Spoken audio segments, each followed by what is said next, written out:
Welcome back to Rising Giants with your hosts, Dom and Max. Today, we are very excited to have the CEO and co founder of Jalat Logistics with T here today. So, thank you very much for joining us on the show. There's plenty to go over and talk about in the last mile logistics space within Cambodia, but I think a great place to start would be to just give us a little bit of background about yourself and how did you kind of generally get started with wanting to start a last mile logistics company?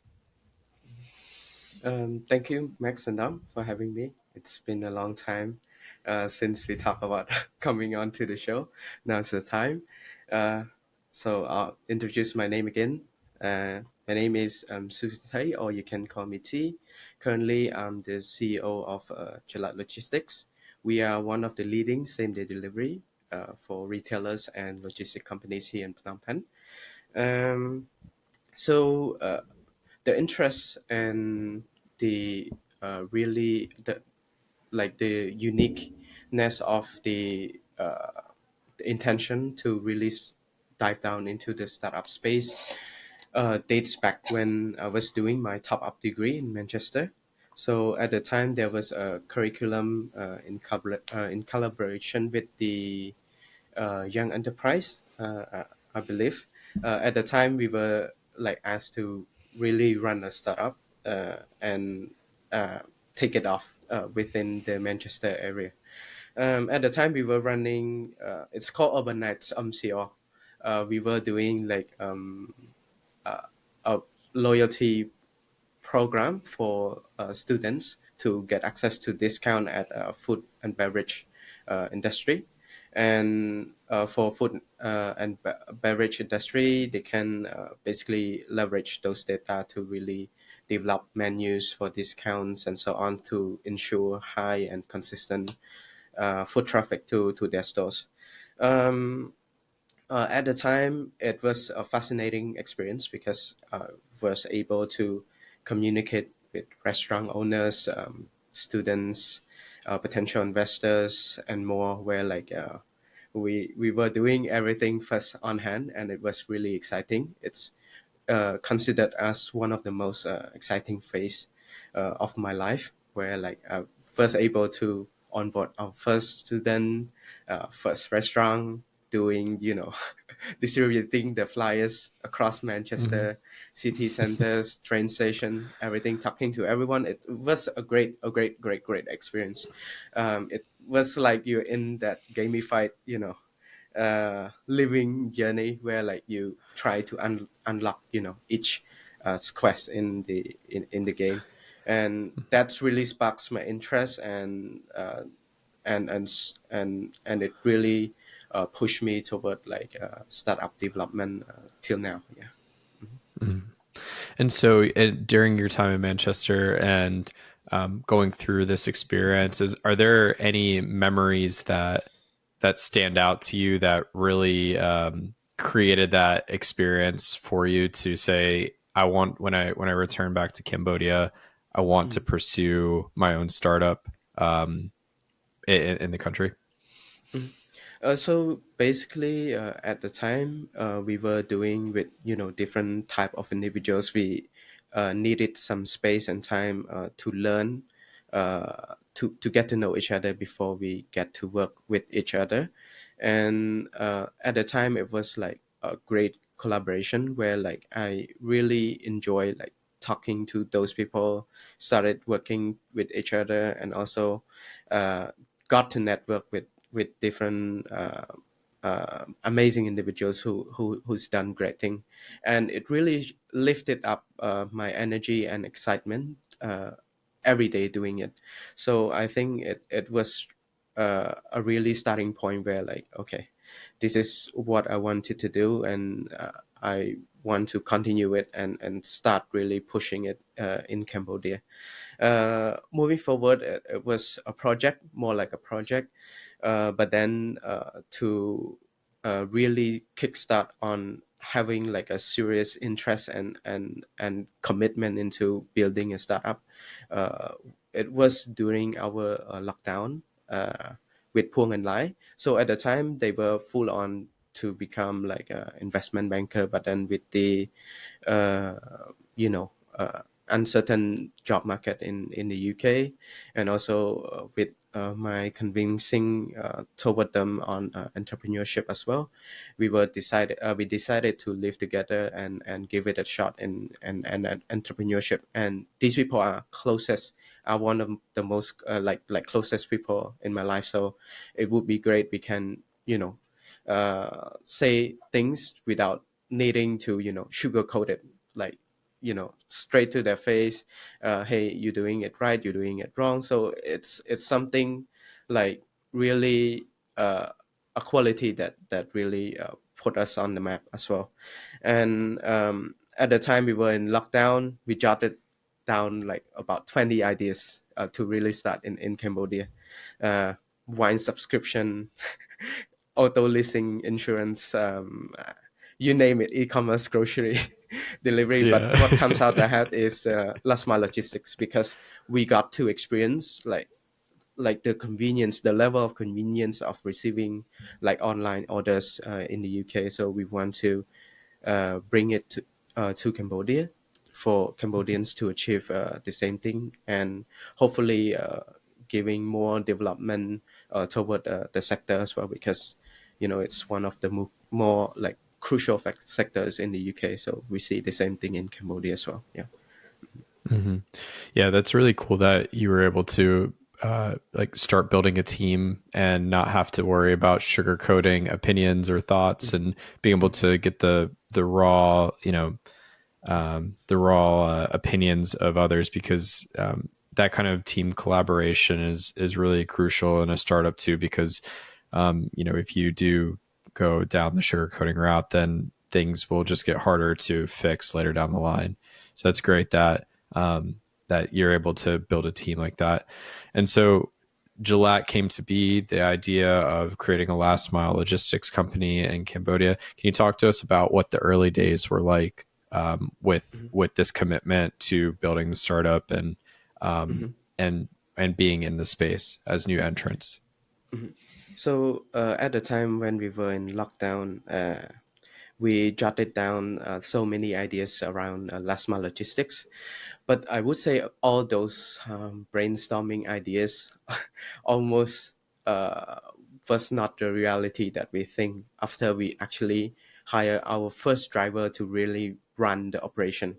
It was completely different, and we built a little bit of tech as well, which we realized that it was not product market fit at all. And then we tried to transition to fit Cambodians what they would love in terms of how they handle parcels and manage their parcels. So that was the starting point. We actually started with Google Sheet, Google Sheet in combination of different Nice. things. I have no idea, but at the early day, it was one of the toughest experience that we had to endure. So first of all, the reporting, where like we promised to customers that we would get it to you same day, with the cash on delivery transfer same day as well, which we keep the value till now. But one of the most painful thing is we need to stay at the office like on average from 7 a.m. till 11 p.m. to finish the whole operation, and then send all those reports and value that we wanted to keep to the customers that we first onboarded. It was a crazy experience where like um, it was so unknown that usually when you start a business you have family and friends who can actually like support you like on your first business and so on. We entered like a completely unknown space where like we needed to cold call like our first customer and really onboard it, convince driver to join us and so on. It was a crazy painful but fascinating experience, reflecting back to the old times. And then what really put us on the map is, I could not say this enough, but we usually reference this person, one person in the one thing book. It's our mentor Thomas, who really believed in us and also the model we are trying to build. So basically, he was there like lecturing, advising on key different things to really set the foundation from like a proof of concept to really like a venture building. So show us so many things. Like actually, when he was there, we were delivering like 30 a day. So he was telling us about startup development, fundraising, and so on. So it was a key person to really put us on the map, and the foundation for growth could not happen without his advice and also key mentorship in the Mm. progress of our company as well. Yeah. Mm. Okay. Yeah, that's great. And you mentioned that you said that Cambodians are particular about the I guess parcels that are delivered. Mm. What are some of those like what are some of those things that they're particular about? For us, we see a few challenges once we're in Cambodia is the lack of postcode usage. So the Hmm. way that people drop their order information is completely different than the ones in the UK. Where in the UK, I would say it is more enforced and also easier for logistic companies because they provided you that postcode where you can utilize it for a certain optimization from warehouse to route to capacity and for instance, in Cambodia, you don't get that privilege. So basically, people just drop you the approximate location, usually district, where we it's hard where you lose that kind of key information to do different like optimization in your operation. And the second thing that is quite different to the UK is the cash on delivery. Even though with the recent development in KAQR and so on, we have seen the progress and development, but somehow people still prefer cash as a part of like insurance in that transaction because there's no clear law between like the buyer and the seller, so they would rather see the product first and then pay with cash to the driver, which is a clear challenge with logistics space in especially in Cambodia as well. And the third thing is the efficiency of logistic operation would go up massively would go up massively if that clear gap is being fulfilled, and we could be able to drop the parcel on the source on the doorstep, which is now it's more like hand-to-hand delivery, where like Hmm. we deliver the parcel from the sender to the actual hand of the recipients. Yeah, so Wow. there's few challenges, but I believe they are being addressed by government, and we're very excited to see the development in the space as well. Yeah. Wow.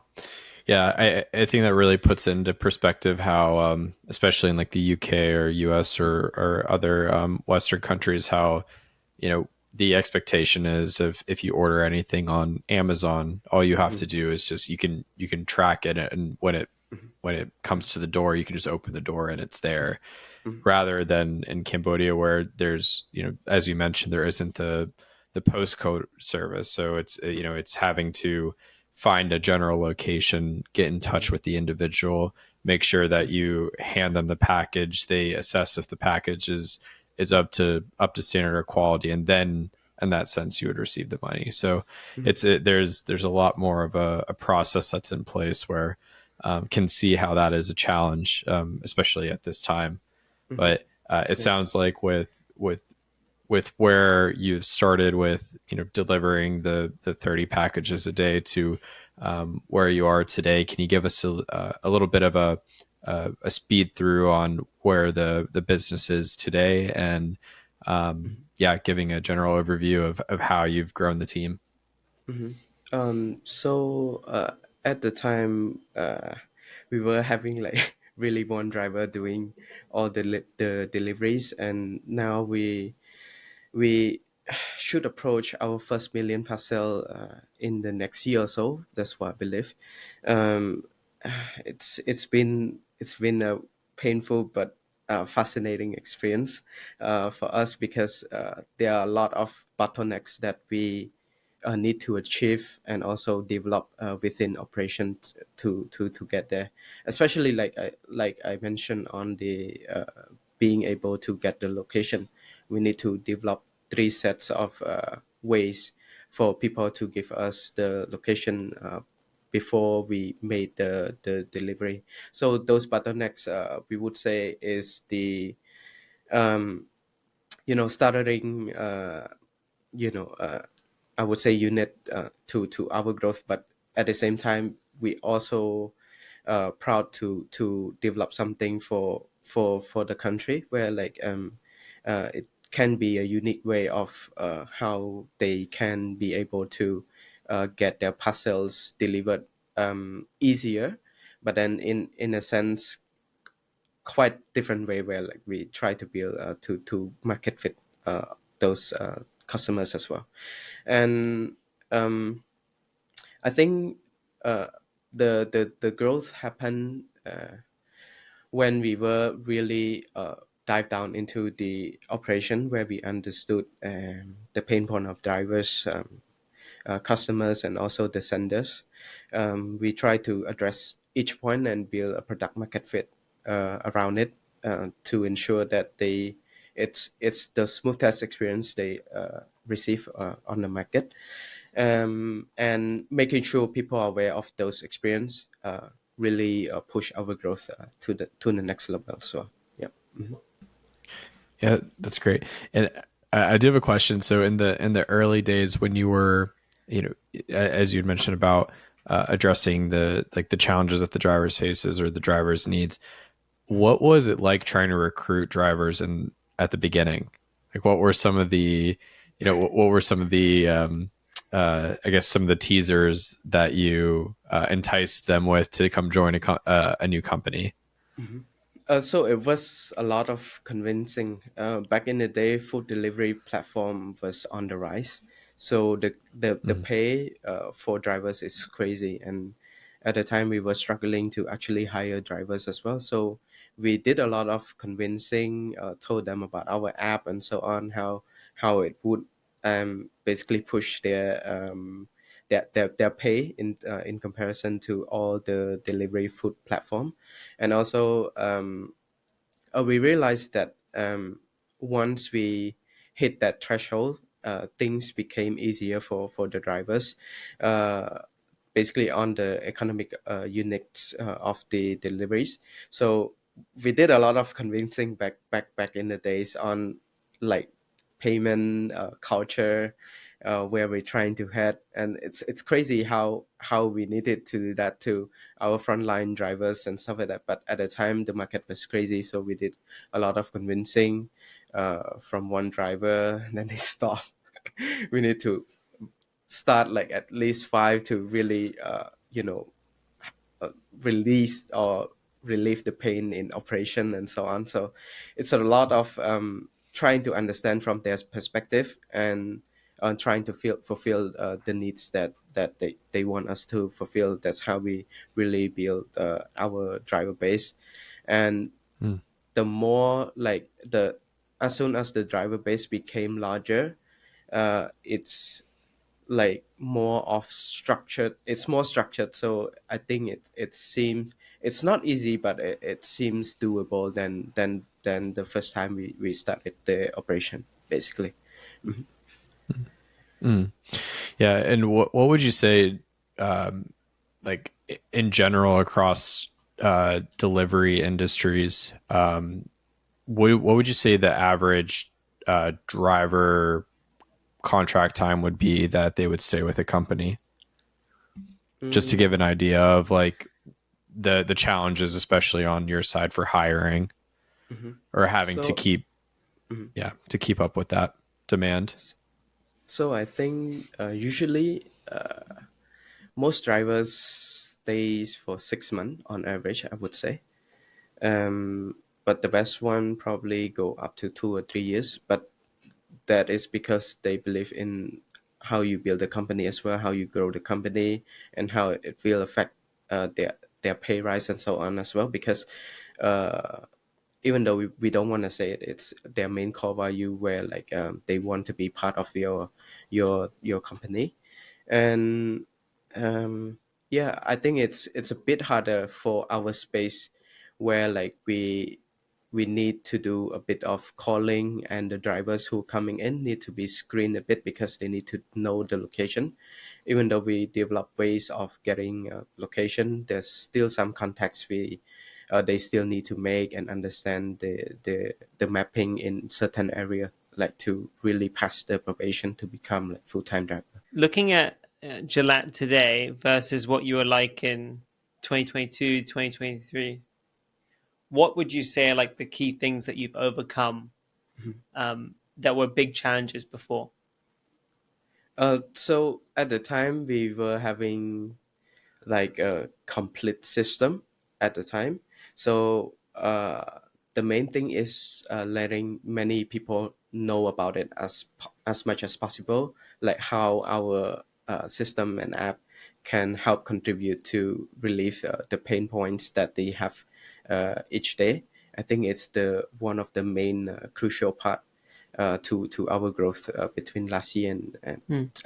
up until now. Yeah, and also the ability to set a clear structure within HR department helps as well to really measure the supply, and also between our demand or basically daily delivery helps us put on the map of really setting ourselves straight to being able to grow without impacting on customer service or our retention rate within the customer base. Yeah. Okay.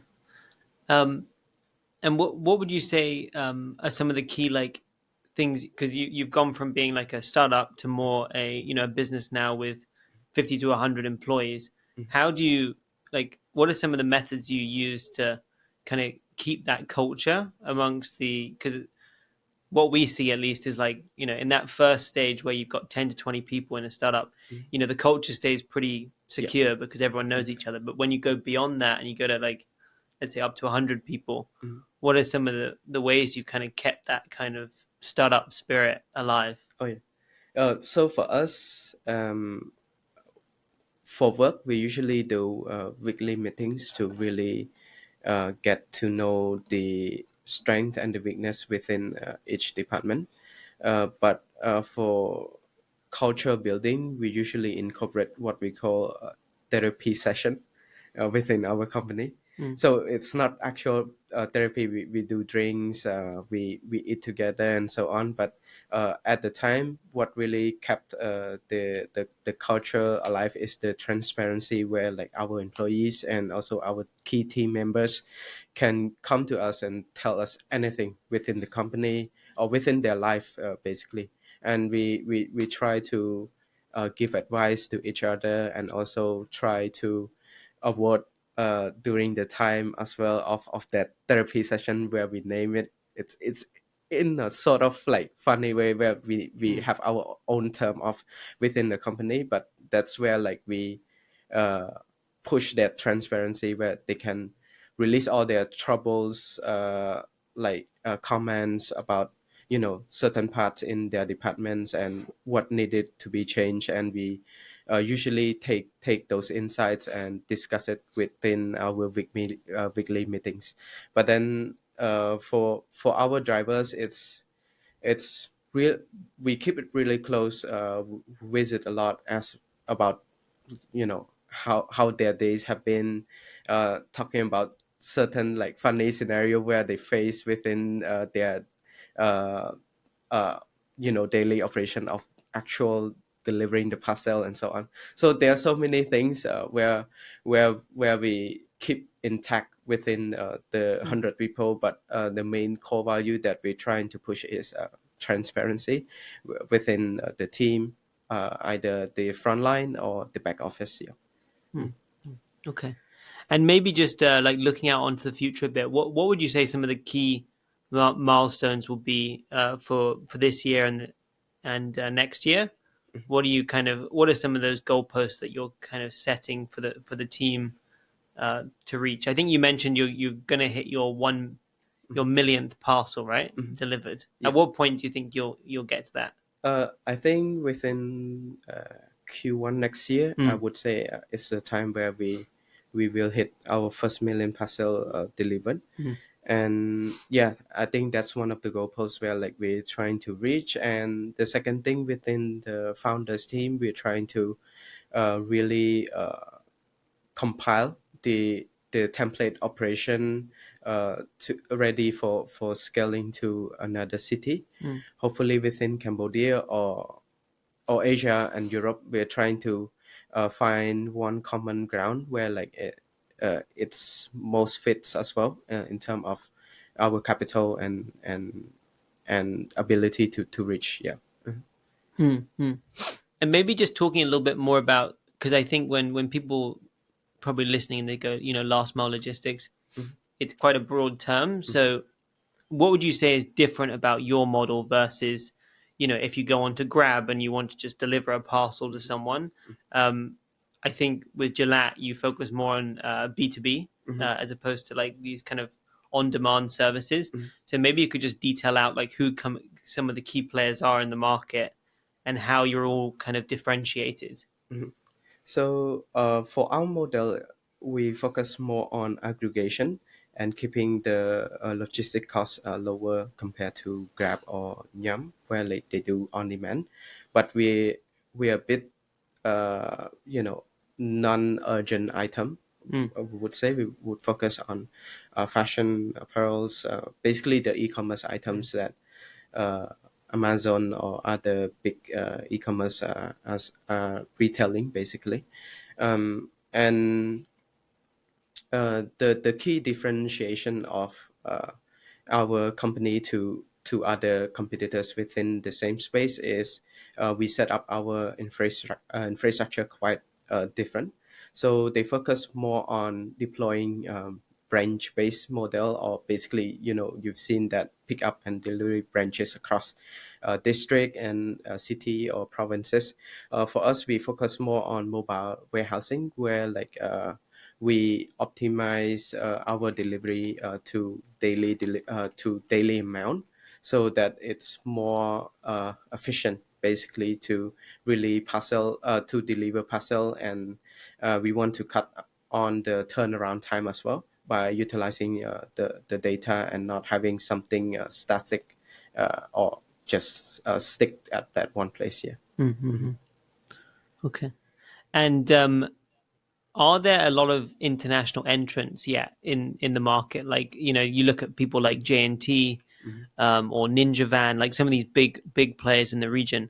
Are they focusing on Cambodia? Is this an important market for them, or is there still this opportunity for for like kind of local players to try and be the winner initially, and then have to compete, I guess, in time? Yeah.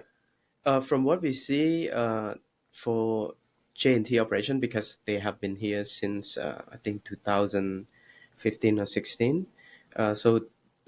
They're one of the international player who enters Cambodia. From what we see is even though they sort of have that chain where they do similar things to us, but in the future where we develop the mobile warehousing to become even more efficient, by keeping the delivery costs lower, we can actually become their partner to fill that last mile logistic gaps, where we believe that it's still high in terms of how they operate their the branch based model, which they need to spend monthly maintenance on those branches, and also uh, pull more capital in order to scale within Cambodia or other country. Okay, okay. And maybe also just talk to us about the what you've been able to do in the form of like raising capital, and your most recent rounds in the what have been kind of the reasons for why you've raised capital, and how are you looking to use those investments to kind of scale the business further?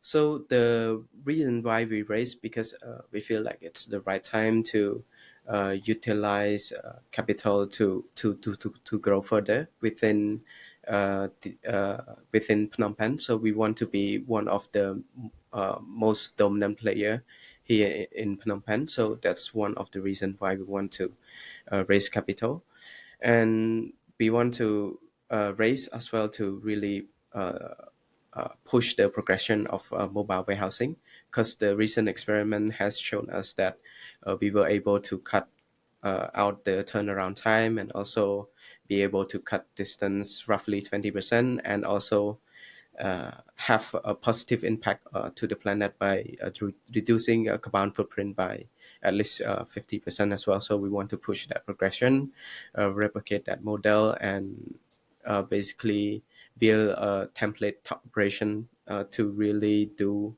and scale to the next city. So it's mostly for expansion, we would say, or be ready for expansion. So one is to really push our market share within Phnom Penh, and the second thing is to be ready for expansion using our unique model, which is mobile warehousing, and also have a clear template operation to be in the next city. So maybe just talking about that in more detail. The You mentioned about tier two cities. Mhm. Are there, like, in Cambodia? How much would you say this kind of e-commerce activity is consolidated in Phnom Penh? Or would there be other opportunities in other cities, or is it just such a small market? So in Phnom Penh, we believe it's our starting point.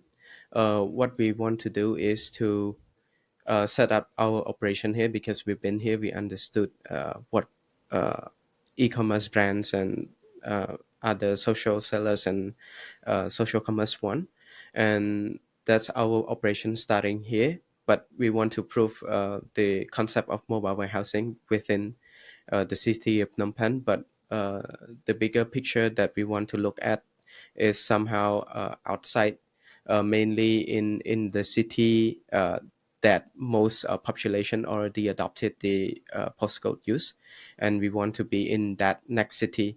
If it's in Asia, we're looking at Malaysia, or if it's in the UK, we're looking at London or Manchester, which the postcode use has already been, widely adopted, and we want to use that to our significance, where like we prove the model here, we go there next, because we have this impact and we have these metrics to show to the next investor.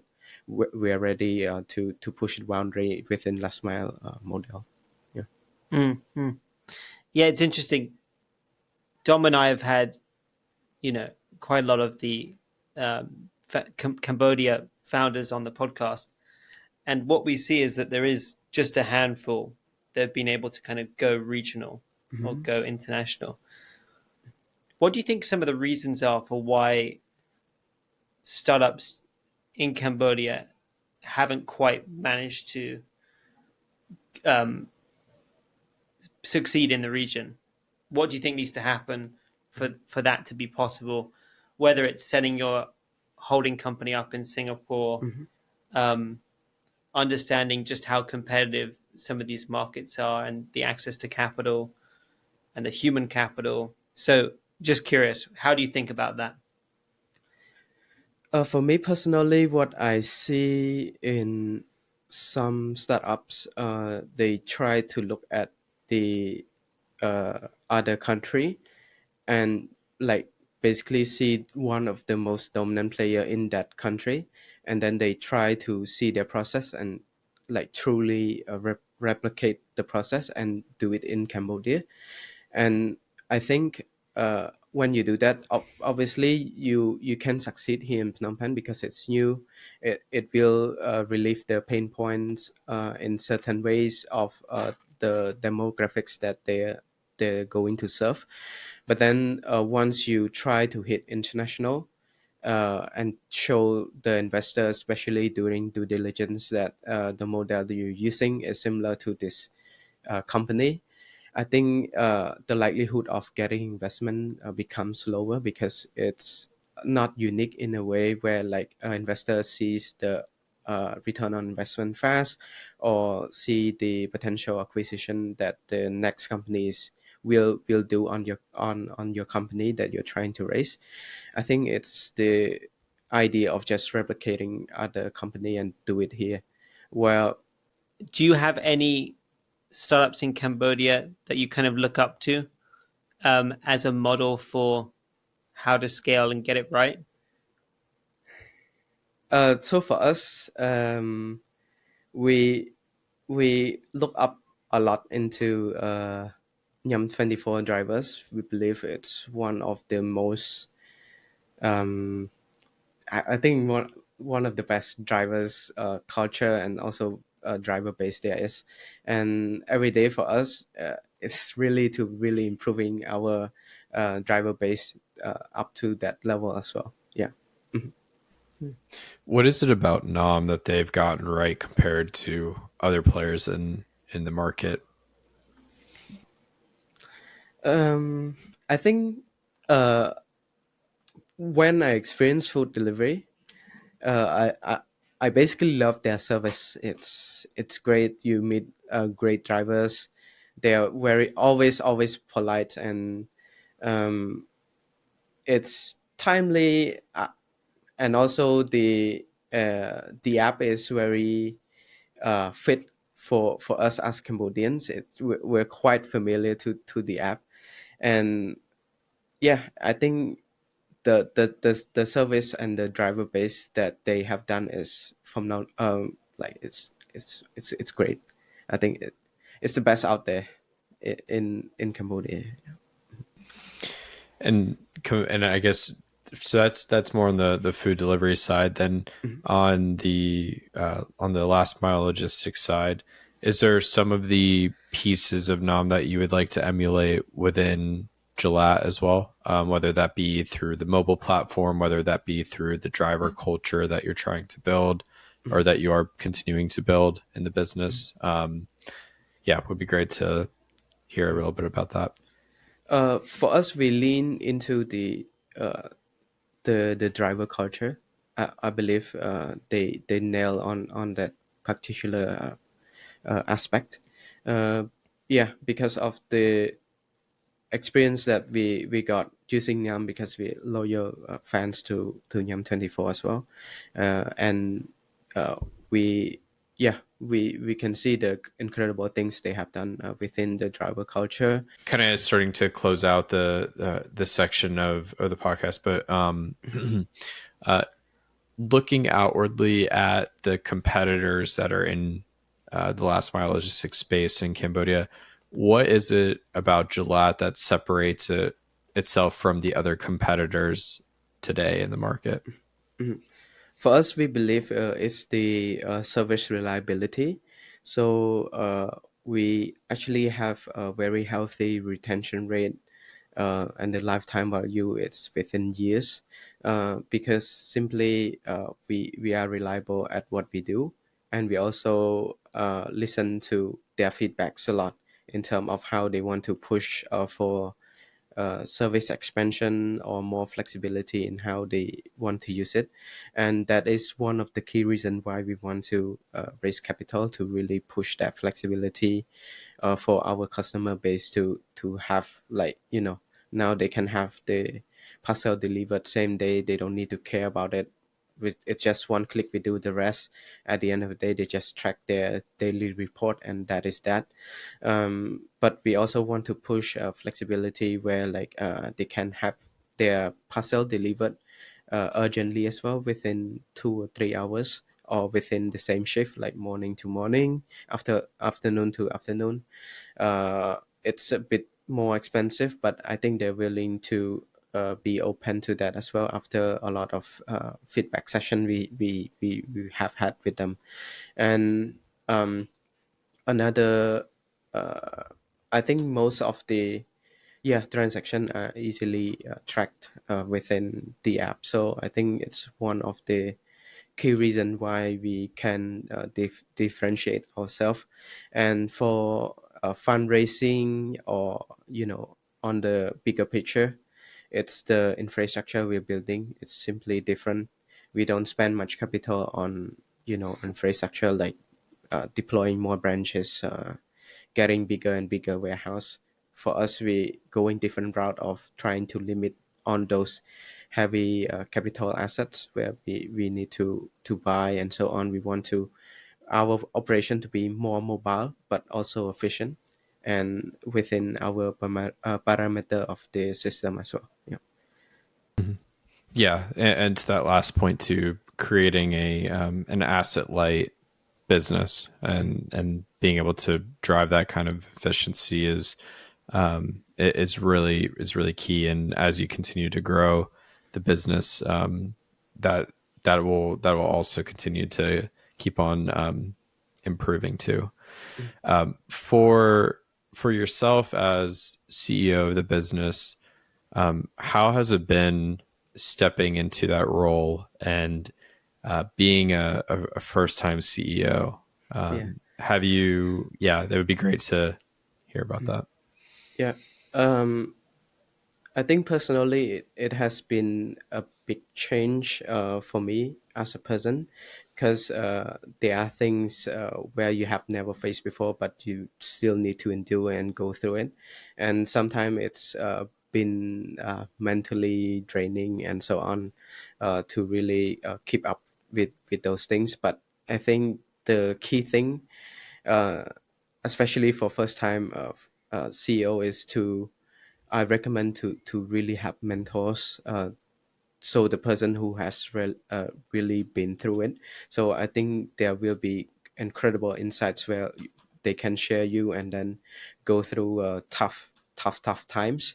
And the second thing is definitely books. Books helps a lot in terms of how you want to transition either department or be greater with people, or other things you want to excel at. I think for first time, as a first time CEO, it's definitely hard, but there are ways and uh, basically execution plans where you can excel at through, like, even podcast now. I believe it's a new thing where you can take all those in terms of the insights to help you excel at what you do. Yeah. Yeah, we're really fortunate today in 2024 to have that kind of access to anything digital, especially whether that's podcasts, being able to hear from CEOs and leaders from Fortune 500 companies to startups to anything in between, and as well as having access to any sort of book that, as you mentioned, that's available to help grow the attributes of being a leader in the business. Are there any books top of mind that you're either reading or that you'd like to share with the audience that you feel like have been beneficial to your growth as a CEO? So the one book that I recently read is the One Thing book. Thank you to Bong Tommy who actually gave me that book. It was a really great book. It's really because for me, clarity is uh, a very important value that I want to succeed as a person, or at least have it in my mind all the time. So that book really shine ahead in terms of how, like, I see things, especially within the company. It's so many moving parts where, like, if we really have clarity and focus on one thing and one thing great, I think it definitely has the impact on on the company more than doing 100 things, uh, bits here and there. At the end of the day, you just don't get anything done. Yeah. Yeah. Wow, that's such a that's a great point too. When you think about it, it's when you look at a whiteboard and there's 100 tasks that you need to do, you can almost have a decision paralysis. So it can be tough to maybe find a place to start, but being able to have little wins and continue pushing forward and hitting these milestones along the way are really key to, at least from what we understand, are really key to helping continue to grow. just how have you handled failures or setbacks, whether that be within Gillette or um, in anything in personal life? Mhm. So for me, failure is like it's to me it's like it produces key learnings, but also sometimes it could put you in like I would say a circle of shame. I would say so when it's kind of negative, but I live by this sentence where like it put an end to that circle of shame faster. It's like um someday someone you love will die and everything else seems irrelevant. So when you think of things that way, it just nothing else seems mattered. So it really put an end to that shame fast, and then you just put an end to a bad day earlier than usual, and then just take the key learnings and start a new day with fresh beginnings. And would you say that's the most important piece of advice you've ever been given, or are there others that you can also point to? So the best advice that I had been given is think with numbers, because numbers clear doubts and doubts kill dreams. Because numbers surprise you somehow. I usually love making decision based on numbers. I hate it when you don't have that. You're not in the position of making decision based on emotion, because usually it just looking back, if you have the number to reflect, the decision is usually stupid, I would say. But if you have the numbers, it usually surprise you in a way like your brain could think of. Like if you base it on emotion, usually yeah, it's gone on, but most of the time it's regrets. Great. On that note, we really want to thank you for taking the time to come on RG today, and looking forward to the journey of Jalat. Thank you for having me, Dom and Max. Yeah. Have a great day. Yeah. Thanks, T.